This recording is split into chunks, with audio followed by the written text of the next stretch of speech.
Human को मृत्यु धीरे धीरे रहस्य घेर को ठेली हो जाउची। पुअर मृत्यु को नहीं मां शेफालींकर विस्फोरक बयान। सांघातिक अभियोग आनिचंती ह्यूमान को मां शेफाली सुना। से बारंबार कहउचंती अर्पिता चौधरी मो पुओ को मारिची।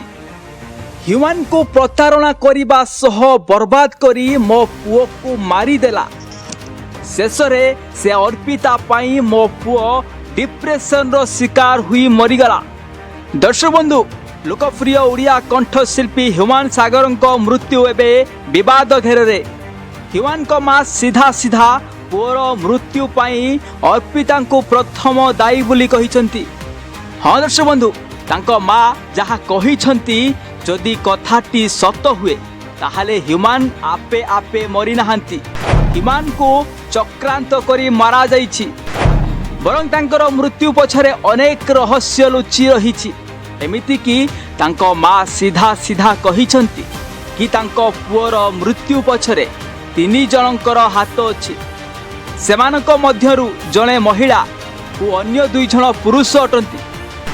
पप्पू, प्रशांत एवं अर्पिता चौधरी 3 जण मिसी मो पुओ को मारिदेले। एपरिकी ह्यूमान को मेलोडी टीम उपरे तांको मां मध्य राग रखिचंती।